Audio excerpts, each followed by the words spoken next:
evening, family. Welcome to another edition of the Midweek Refresh.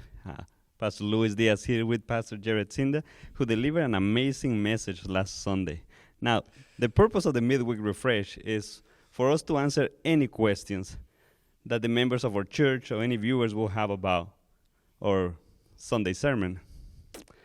But for whatever reason, we do not have a Sunday sermon. Why is that, Pastor Jared? Well, we went to go load it on YouTube this week, and YouTube said that it had been removed within, an hour of me posting it, and said that it had inappropriate content on it. Yeah. And all the sermon was about the roles of women and the role of a mother from a biblical standpoint. And I don't know what caught the YouTube thing, but they didn't let us post the sermon. And so we're going to talk a little bit about it today. The sermon was about a Proverbs 31 woman. And really what I wanted to do is I just wanted to encourage women and show women how powerful the Bible is when it comes to talking about them. One of the words that they use in Proverbs 31 is looking for a virtuous woman. And what was really cool is that if you part that out in the Hebrew, it's instead of virtuous, it says a powerful, strong woman is what you're looking for in a wife. And it was just like, I'm like, yes, this is such an encouraging thing for women. And so we went through Proverbs 31. We talked about some priorities about women and what priorities they should have. We talked about the character of a woman. And I'm going to be honest with you. I had more comments coming back from the sermon afterwards was like, that was not to toot my own horn, but it was like, they said it was a really good sermon on Proverbs 31, like one of the best that I heard. And it's just like, then I go put it on YouTube and it's gone. I will say I was here for the sermon, and it was a very encouraging sermon. He encouraged women to be powerful, and he's showing from the scriptures how is that they are powerful, they're strong in the Lord.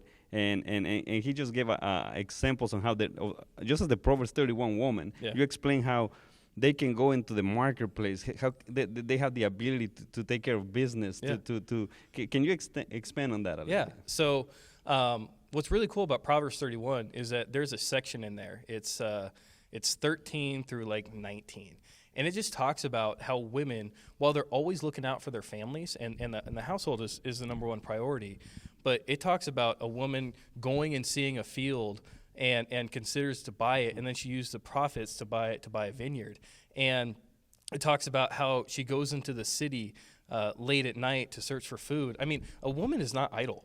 Like when you're talking about a powerful woman, she's not idle. She's not this frail woman that we imagine that the Bible is saying, oh, you need to be a woman sitting at home waiting for your husband to bring you a meal or waiting for your husband to come home and you give him dinner and all you're supposed to do is take care of the kids at the house. And it's like, that's not what a Proverbs 31 woman is.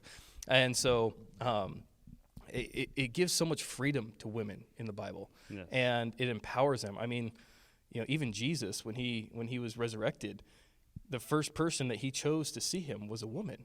And there's no other religion, there's no other document that empowers women more than the Bible. And during the message, I shared all of those different points. I wish I can go through it again and not have YouTube kick me off. But it's amazing to go through Proverbs 31 and do that. But there was a beauty to the message. It was a really good message. So you're not tuning your own horn. I'm letting you know. I'm giving you feedback. And we hope that eventually we can put it out there. Yeah. I do have something in mind. What is it? Because I was here, I was listening to the sermon, and like I said, you were very encouraging. You went through those parts of the Bible that you just explained, what encourages women to be powerful, to take care of business. It really painted the picture from I believe King Emmanuel's mom is the one that is speaking. Hey, this is the wife that you should look for. This is the woman that you. He's not asking her go find a princess that you can rescue. Right. She is telling him, find a mighty woman of God. Yeah. Somebody that is capable, somebody that is strong. Yeah.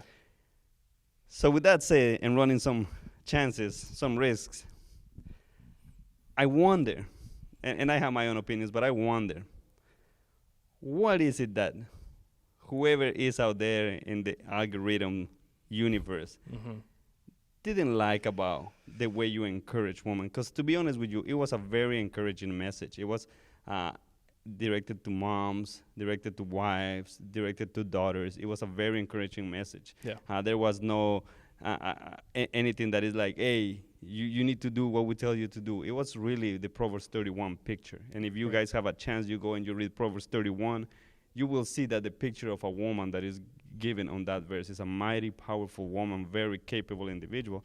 So again, I wonder, what is it? Did you have any idea, any guess? Venture to guess. What is it that? So I did say a lot of, I think they're hot words in there, and was trying to avoid those hot words. I talked about a movement that's happening here in America and across the world that really looks at what a woman is right now. And first of all, they don't even know what a woman is. Like, the world can't define what a woman is, right? So we got to go back to the Bible.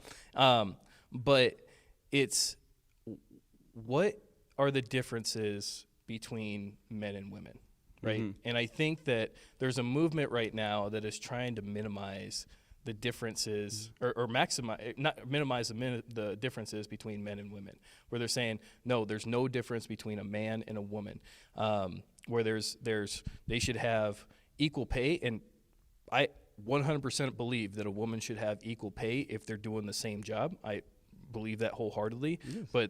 But they should be able to do everything that a man can do, and from a job perspective, they can. Yes. However, there is certain situations where we have roles when it comes to being a mother or being a wife, or just in society, that women are built better for, and that men are built better for in certain areas and things that we have going on in this world. Is just, we're built different, and that's okay. And my point behind it is that we are built different. We have different ways we think about things, both men and women. We have different ways that we process things, both men and women. And we should value that. We should value those differences instead of trying to fight each other and saying, well, I need to be here or I need to be there. We should take the differences that we have, that God has created us the way that we're supposed to be, the way that our mind works, the way that we process things, and then use that as our strength and really grow on that. And when you dive into a Proverbs 31 woman, it doesn't keep her from working. She should be working if the God's calling her to do that. And it's not taken away from the priority, which is the family. But all of the other aspects, in terms of how a husband should treat a wife, or how a wife should be treating a husband, or, I know one of the buzzwords is, especially in the Bible, is submission. Yes. Right? Is submission underneath a man's authority. I mean, that is the way that God designed it, because the Bible is clear. It says, wives, be submissive to your husbands, as husbands are going to be submissive to, just like to God, as the church is submissive to God. So it's clear on that, but there's order there. Yes. And order is good. And when order is played out in the way, and you have a strong man, which you don't really have a whole lot of strong men anymore. You don't, and the world is taking strong men down. A strong biblical man of God, and then you have a strong woman of God, and you put them together. It's a powerhouse. It's a powerhouse. Amen. And it's a force that can't be reckoned with. And I mention my wife a lot in this example, in this sermon, because I have a Proverbs 31 woman at home. I mean, she is a powerful, strong. I mean, you look and talk with my wife, and not one bit thinks of weak or not at all. Or whatever you would picture, like this woman sitting at home, like with her feet up, type weak woman. That's not her. Yeah. And go ahead. No, and I think that's what I wanted to go. You gave an example when you were explaining about the differences between men and women. One of them you explained, and if you can share again. First time for these guys. Yes, for the first time. How, when it comes, for example, the guidance and the advice that your wife gives you, because she's a more sensitive, more analytical person than you are. So that was one of the points that you brought up. So the point that I made is that when Becca and I are in these roles, so that Becca is submissive to my authority, and submissive does not mean like I rain down on my wife. It doesn't mean like I walk into my wife, you're doing this, you're doing that. That's not what that means. Is that Becca and I, when we come to decisions, or we have conversations, because the way that women and the way that my wife are built is that she sees things differently than I do. Is that she is more compassionate. She can go out and see different needs that I don't necessarily see, because I'm more in the moment. I'm going to take a look at this. This is the problem that we have. I need to get this done. Where she's more compassionate. And so when I listen to her, it's powerful, because I listen and I understand what she's saying, and she looks far beyond, and I go, you know what? You're right. We need to take that into account. We need to take that into this decision-making process. And you put the two of us together, that decision is going to be the best decision. And there's an old saying that, in Proverbs, it says that the men are going to be elders in the kingdom. In Proverbs 31, is that their husbands are going to be elders in the land. And everybody knows that behind a good, solid elder that is standing up, there's going to be a woman behind him. Yes. There's going to be a solid woman behind him. Maybe it's not your wife. Maybe it's a mother, like we saw in Proverbs 31. Maybe it's going to be a grandmother that we could see. But behind every good man, there is a solid woman that is lifting them up and rising them up, just in the way that they conduct themselves, the way that they're not being idle, the way that they continue to go and search for the things of God and do the things of God. Yeah. Right? Like one of the things, and I don't know, maybe we can have a discussion about this. Maybe I'll flip the tables on you a minute. But there's just, even inside the church right now, there's this movement of women where it's like, okay, women come in and get together, and they have the Bible studies, and it's like, they have the tea party, and they have the conferences, and they have the talks, and we do the same thing as men, right? Like we have the retreats, we have the men's breakfast, we have the, like, when are we going to get to a point in the church when, like, we stop talking and start doing? Yes. Like, I had a conversation with Becca the other day. It's like, Becca wasn't really about the tea parties. Yes. Like, and going to these women's things or the gift things. And that's great for that. But Becca's like, I want to go there. I want to go learn the Bible. And I want to go do something. Yeah. Like, that's power. Yes. Right? That's a powerful Proverbs 31 woman, is that idleness is not part of their gig. Like that's not, and it says towards the end of Proverbs 31 is that it's not about being idleness is, I think it says idleness is the enemy or something to that extent. I'm gonna put it on the screen of what it actually says. So, but idleness is not good for women. So no. It goes into the same picture. We know the scriptures tells us to take care of the widows, right? The church will take care of their widows. Yeah.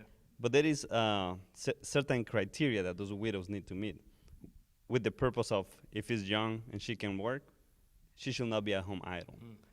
And truly this can apply to anybody in the church. Like, we don't want men that just sitting around doing nothing. But another point that you made is about the submission and how it always has the negative.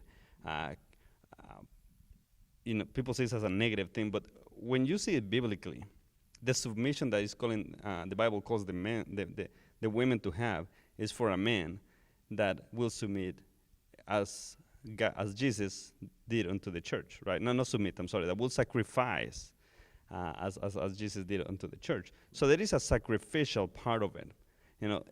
It's not just the man saying, okay, you submit to me, because that's not what it is. It means he loves his wife so much. He will do anything for his wife, just like Jesus did for the church. He's willing to lay down his life for his wife. He loves her so much, and a person like that will not try to take advantage of his wife. That's the idea of the submission right there. This is not a man going out there to do my will. It's somebody that loves his wife so much that not only they're having these conversations, and there's sometimes that you're having these conversations that really, like, you just, as a man that you love your wife, sometimes you really also have to travel that line where it's like, I do want to give her whatever she asks.